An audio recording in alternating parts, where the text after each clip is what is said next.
So today we're talking with Erica DiAngelo about trademarking, and specifically for real estate, and that whether you're a licensed real estate agent or you're a real estate investor, we want to talk about that. Welcome to the Jennifer J. Hammond podcast. Jennifer is a licensed realtor, educator, speaker, and best-selling author. Jennifer's goal is to help you find your yay in every day. So once you knock out your trademark search, you got a distinctive name on the spectrum, you feel really confident in this name that you want to use, this trademark you want to use. And I'll also say this, like if you've already been using a name, you're like, well, I'm not going to rebrand. You still want to do this process. You still want to do the trademark search because it might give you some insight. It might mean, okay, great, I can protect her. It might be like, hey, I need to stay in this geographic area. I shouldn't use this brand to expand. Maybe I need to come up with a dual brand. Maybe I need to do a soft rebrand. I mean, there's so many ideas. It's just get the information first. So you don't run into that wall where now you're faced with a rebrand or you're faced with a problem. So then next is the actual trademark process, what that looks like to protect the trademark. So and this is really interesting. I was going to say, because again, a lot of people don't know anything about what it is, or if they start to research it on the internet, they don't get the whole picture, so to speak, right? Absolutely. Yeah. I see some of these Facebook group forums where it's like an entrepreneurship group and people are asking questions and so much misinformation is being thrown around. Like, yikes, like, please listen to me. Like, you don't have to hire me, but here's the info. And this is one of the reasons that I was actually drawn towards trademark law.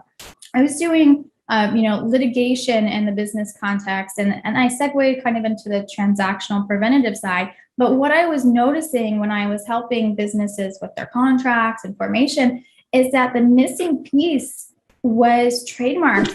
People aren't talking about this. It's not something that lawyers are even taught in law school. And it's certainly not something that most business owners are talking to each other about. But it's becoming more and more important in this global world that we live in. Where everybody has internet and you can see what's out there. So it is definitely another place where there's a ton of misconceptions. So I'm going to dive into what the process really looks like in a nutshell. Okay. All right. So you have to meet the criteria for interstate commerce because we're talking about federal trademark law. So if there's any people in Canada as well, this is going to be slightly different for you guys, but the principles are all the same, okay? So your trademark office is way backed up. You're on a 28-month wait period, so sorry, but we'll talk about the United States. Yeah, it's crazy. So in the United States, you need interstate commerce. That means you need to be helping people who are in more than one state, basically, and getting a website meets that criteria in most instances. And at this point, who doesn't have a website, right? Right. I mean, maybe if you're just starting your personal brand, you're keeping it to social media, that kind of thing. But people who are in other states moving here, they're probably going to inquire with you, right? So at that point, you're interstate commerce. Getting a trademark takes about a year. And I say that modestly, like a year would be fast. We are on a 7-month turnaround time right now. So if we file today, we aren't hearing anything back from the trademark office at all for 7 months. And then once we hear back, there's still a whole, several month to even year process that goes along after that. There's 2 types of trademarks. And I love clearing this part up because I get a lot of misconceptions around this as well. Sometimes people think it's like a domain name. Well, I'm going to scoop it up and sell it. Okay, no, you have to actually use it to get a registered trademark. And you have to use it in the context that you applied for it in. So the 2 types are in use and intent to use. So you can actually apply before you're using it. And that locks you in. It starts that long process. So if anybody applies after you they're going to get refused. But meanwhile, you're working on your business, getting it all set up, doing what you need to do. And you've already done your trademark search, so you can feel confident that you're going to be able to get this name after you're investing all this time and money. But eventually, you'll need to actually use it and prove it so that you can get it registered. That's what I did with my podcast. I knew there was a name that I liked. I did my due diligence and my searches, and I said, I'm not ready to start my podcast, but I want this name. So I applied for it well in advance, and then I got my pre-approval, so to speak. And at that point, you get 6 months to get your business up and going. And so I said, okay, it's time. Let's do the podcast. I proved it, my trademark registered, and now it's valid for 5 years, as long as I renew it between the 5th and 6th year, and then every 10th year. So I think I got it in 2020. So let's say 2025, I need to file maintenance documents, then 2030, then 2040. So I want to clear up the 5-10 year thing. It's not another 10 years from the 5th year. And it's a simple filing fee. So you guys, trademarks last forever. That's one of the big benefits. I'm going to keep going, but I want to give you a second, Jennifer, to ask questions, because I feel like I'm just throwing out so much information. I don't want anybody to be overwhelmed. Well, I was going to say, I think it is important to understand the trademark process, because when you just said that, you said 5 years, 10 years. I think it's really important because people start using a name. And I know hopefully John Lee will ask some questions at the end, but he has a very specific name. I think we called it the fanciful name. And I know, I believe he trademarked it. And I think understanding that process, but understanding the maintenance of that process and not forgetting, and hopefully having someone who will help you remember, because it's different than an LLC or a C Corp. But again, having an attorney help you with it, I think, is really one of the secrets to it, to make sure that you don't miss, as you said, 5 years, 10 years, what those are. And so I'm kind of curious, what happens if you forget and now you're in year 7 and you didn't renew it? You lose it. And you only get one notice. So if you don't update your address, your email address, you're not going to get the reminder. So if you don't file, there's a grace period. I mean, it's like a 1.5 year time span that you have to file it. But yeah, if you forget, you actually lose it. You would have to start the process over. And unfortunately, I've seen several times where this happens. And now there's another mark that's preventing them from getting registered, which doesn't make sense logically, because how did that trademark get registered if you had one first? But they say, if we made a mistake in the past, it doesn't impact our current decision making. So it really truly happens where people will lose it, somebody after them gets in line, and then you file again and you're not able to get your own trademark back.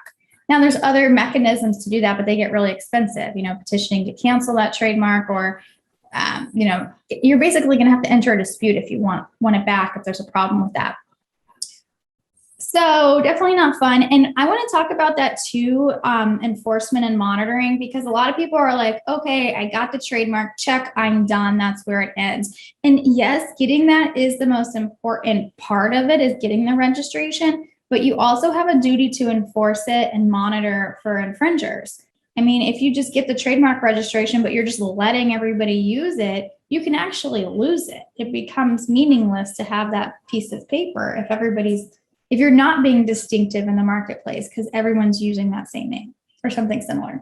Well, that's really interesting. Yeah, it's interesting to understand, especially when you look at the case law and you look at what's really, like you said before, what are the legal trends that are happening? Because that's something that, again, people, they don't really think about. The common everyday person who's just trying to get themselves branded and do the trademarking, they don't understand that part. So I appreciate you talking about that.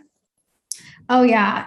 And having an attorney on it, so they're monitoring, making sure nobody's popping up with infringement's important, but it also gives you that peace of mind that your deadline is going to be, assuming you have a good attorney. I've gotten plenty of clients myself because somebody else's attorney didn't do it and that they lost their trademarks. But, theoretically, if you have an attorney on it, and what I do is I send my clients a letter with their trademark registration. They get this whole goodie box. And it has the breakdown of their deadlines so they can put it on their calendar at that time. And I even started sending like little Loom videos to my clients when I get their certificates. And I verbally tell them, put it on your calendar now or hire me to monitor it so you don't miss that deadline. It's so important. Literally one email is all that they send out. And I mean, it could go to spam even, and you just never saw it. Yep. And it's so easy to miss an email. I mean, they're just with all the inundation of, junk mail, so to speak, it can be really bad. So yeah, I think that it's really important to understand that part. And then, as you said, when you lose it, if you lose it, I mean, just like any other government thing, oh, I didn't know my driver's license was going to expire. I didn't know. It's not an excuse, and they don't care, right? Not in this context, not an excuse. They don't care. They give you a grace period, but once you're past that, it's too little too late. So definitely don't want to do that. We were talking about some of the misinformation that's out there about the trademark process. And I see some of the same issues or same pitfalls over and over again. So I wanted to touch on that because a lot of people are going to, well, why don't I just do my trademark on my own? And some people do, and sometimes it's successful. You're going to miss the strategy component. So that's going to help you when you want to grow eventually, making sure that it's actually a legitimate trademark registration that people can't challenge. If there's holes in it because you did something wrong, people can actually just challenge it and you don't have it anymore. But the common pitfalls are that people don't know when they're actually in use in commerce by the legal definition. So they'll start a brand and a social media page and they'll use this trademark, but they haven't actually started providing services yet. They haven't actually, taken on any clients for their investor services.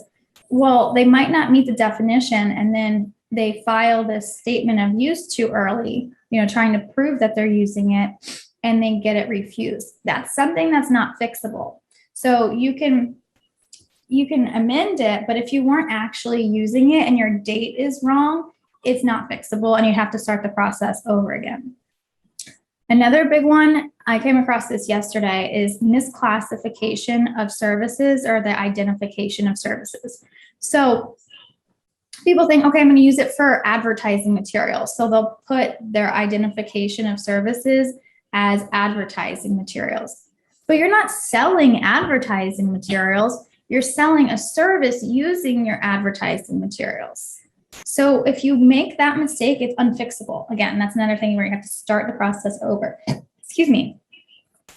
And that's just one example. I think that's kind of similar to the example I was seeing yesterday, but just one, misunderstanding on the way that you're describing your services, and you're going to have to start the process over. There's also some strategies on getting the most bang for your buck for certain classifications. And I'll give this one away. So for people who are going to have an online component to their business where they can sell products online, if you were to say, I want to sell t-shirts with my brand, I want to sell a book with my brand, I want to sell, I don't know what else, any kind of swag or merchandise, a coffee mug, right? I had one realtor client who was had these clever coffee mugs for her town. All of those are separate classes, and each trademark class is a separate filing fee of $350, right? So these can add up really fast. But if you want to protect them all and you're selling them all in the same place, there's kind of a workaround where you can apply for online retail services, and then you're selling all those products under that one class, and you can go as big as you want. You could even, in some cases, you could incorporate courses that you might be selling or digital assets that you might be selling.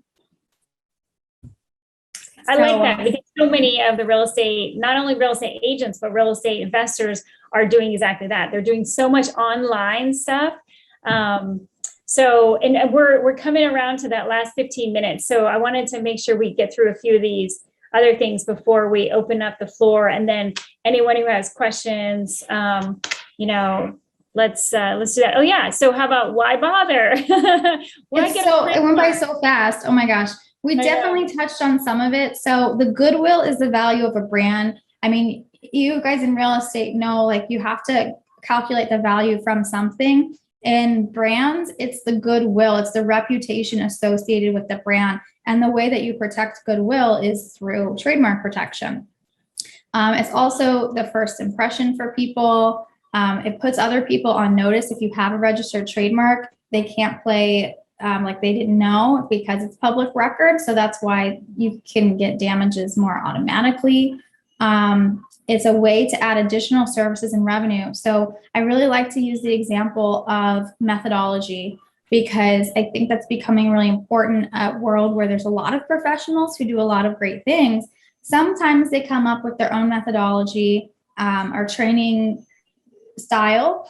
And if you have a trademark associated with that you protect, you can actually license it out to other professionals to use it. And then you can profit off of the clients that they're helping as well.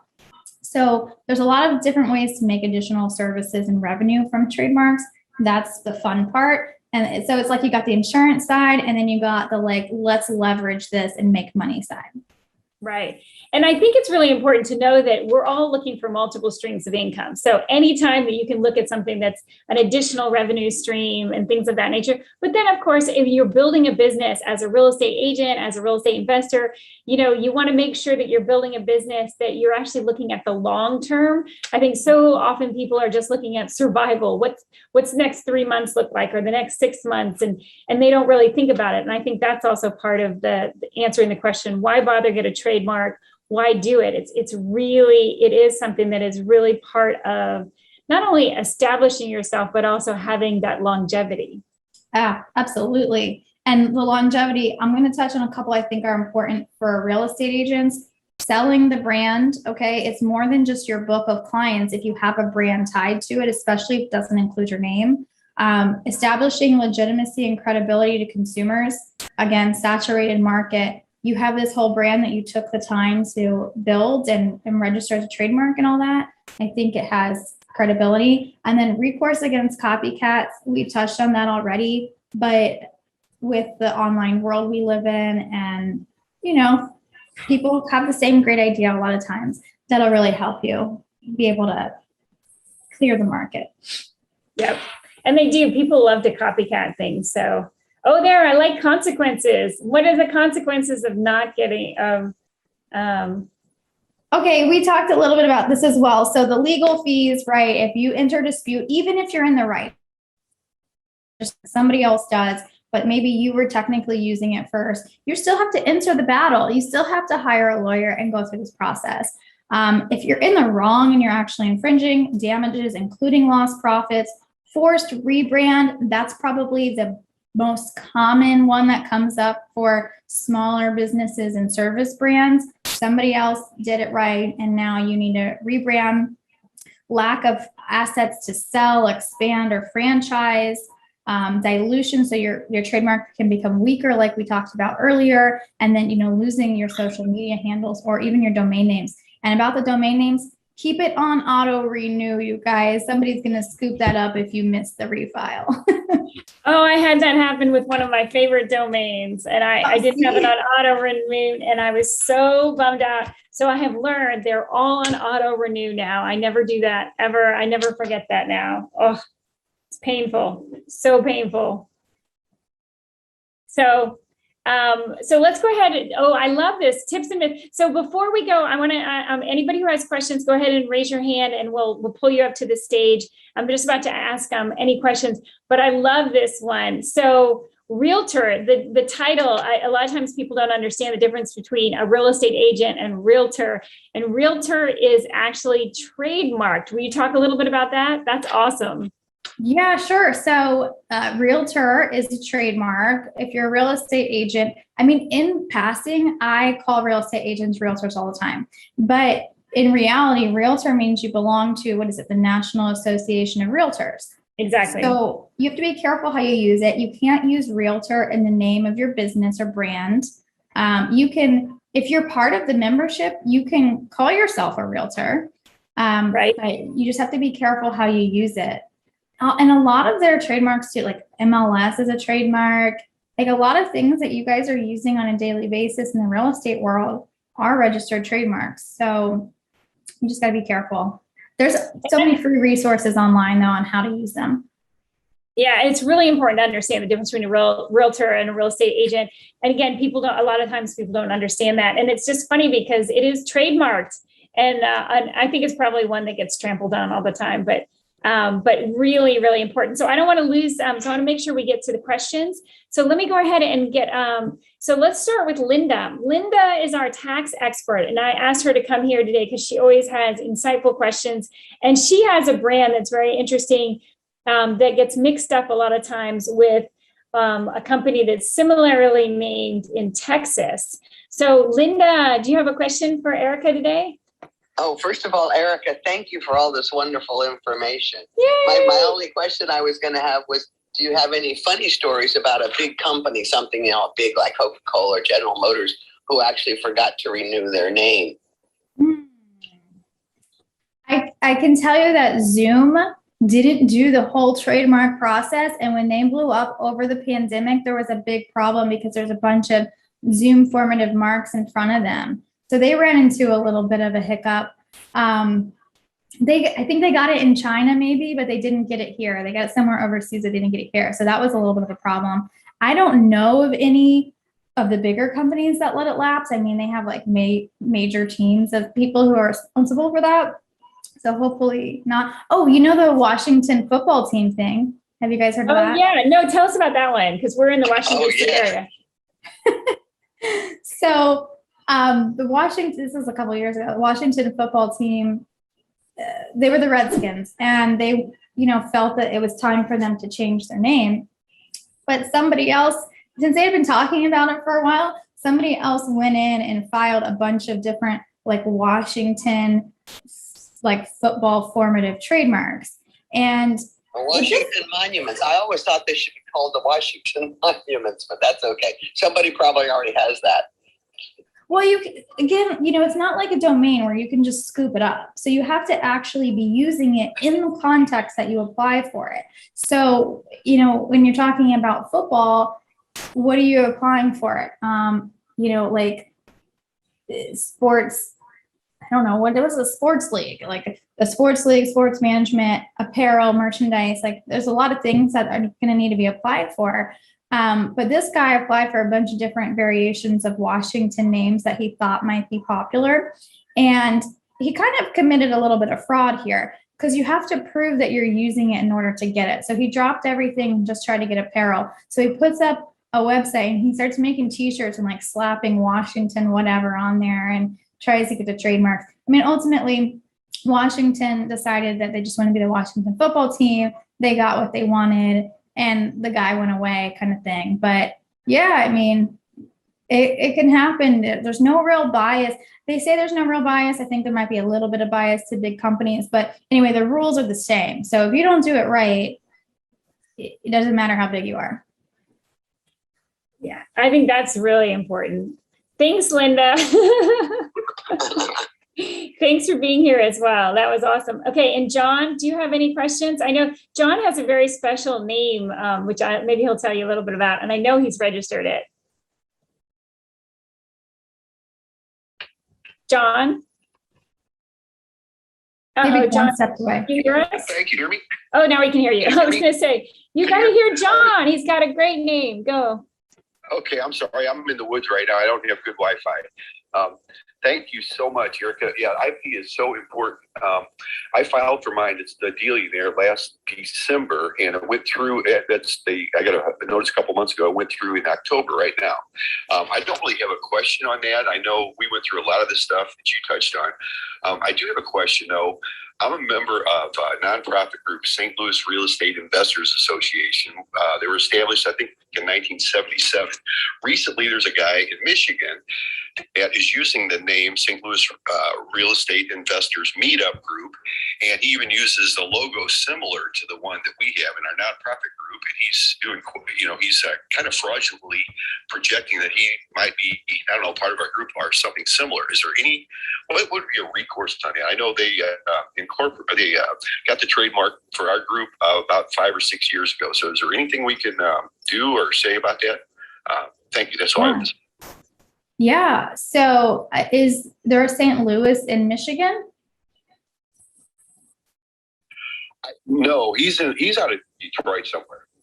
Okay. Well, that's odd to begin with, but yeah, there is something that you can do, especially if you have a trademark. Now, given that it's geographic, it's going to be a little bit weaker of a trademark than others, but you guys have been around for a while. If you've had the trademark for 5 years, like that's a good way to prove that you've acquired distinctiveness and get more strength behind it. And then if people are actually confusing the two, or if he's holding himself out to be related to yours, there's definitely legal recourse that can be done. That's a much more in-depth question on like the specific recourse that you might have. But I think there's a few options, both from the federal trademark standpoint and then also on a more of a using somebody's likeness or deceiving people kind of standpoint. So like you could do some cease and desist letters, and you could take other actions to do something? I think a cease and desist letter is a good place. I just, the way that I do things like that is I want to have the facts first. So I want to know what kind of recourse we actually have before I'm out there just like telling people they need to stop or pay up. Like I like to have all that information so that we're prepared when they come back with something, or we don't, misstate something or even underestimate our position. If you decide that it's worth damages, well, let's know that ahead of time. So we're asking for the right amount of damages. And sometimes it's just a matter of, we don't care about damages. We just want you to stop, go away. Don't give us a hard time.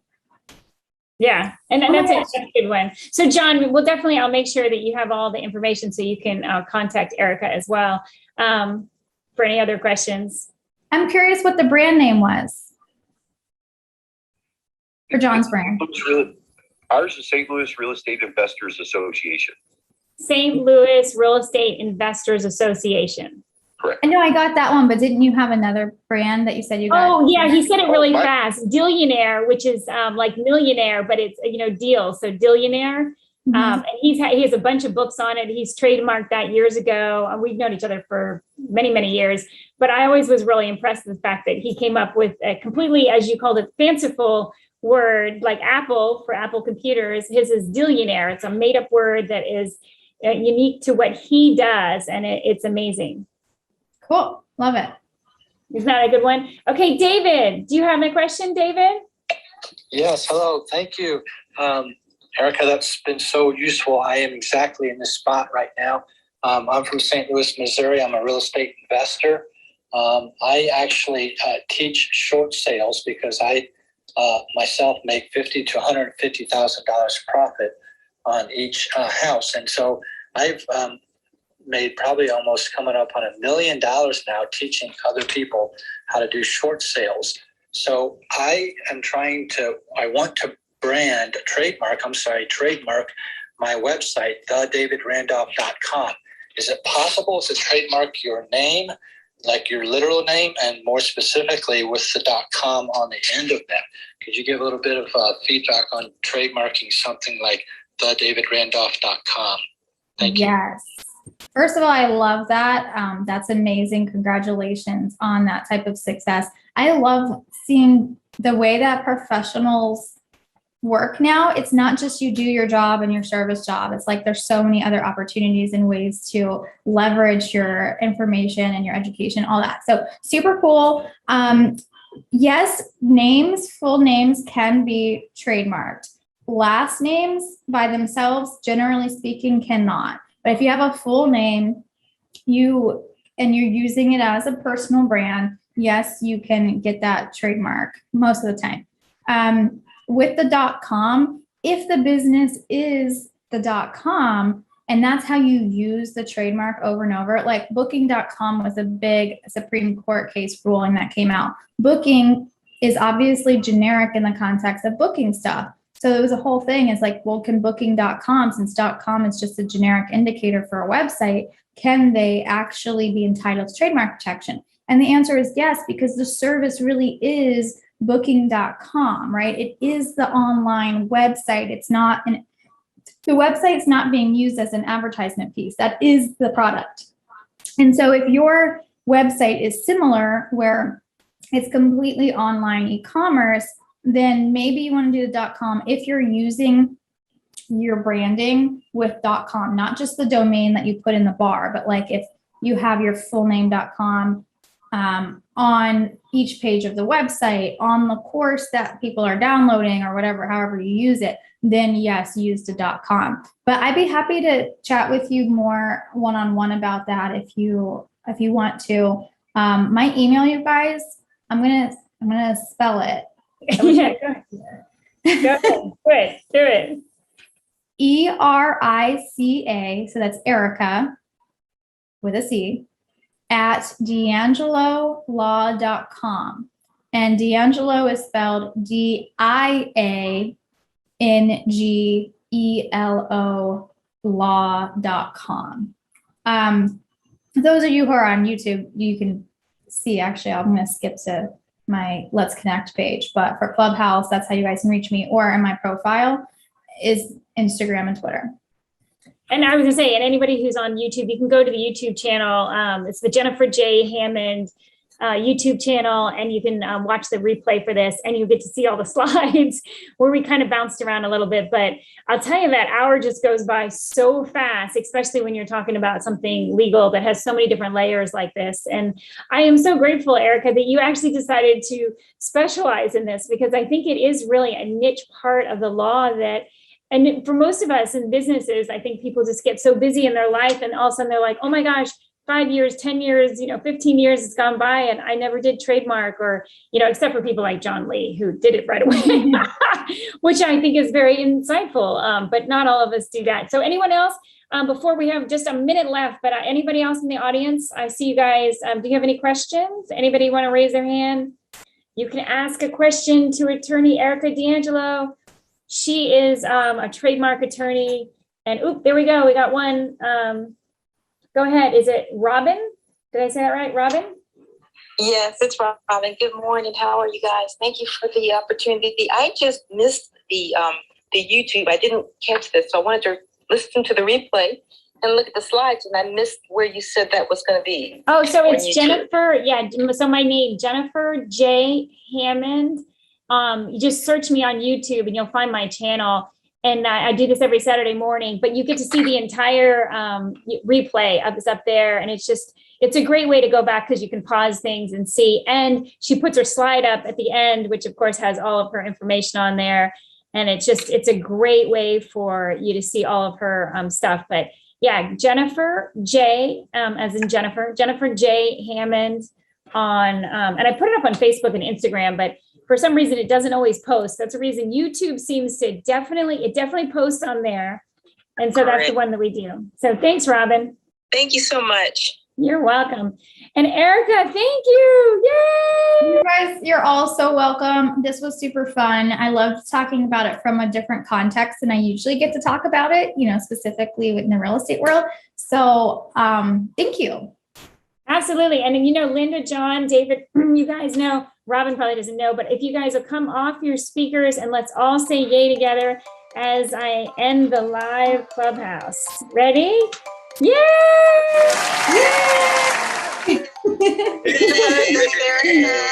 I'll check your next room. Thank you. Saturdays from 8 to 9 a.m. Eastern Time. Yay! So, Hi, I'm Jack Canfield. You may know me as the co-author of the Chicken Soup for the Soul series. And if you want more help in getting from where you are to where you want to be, I want to encourage you to listen to the Jennifer Hammond Show.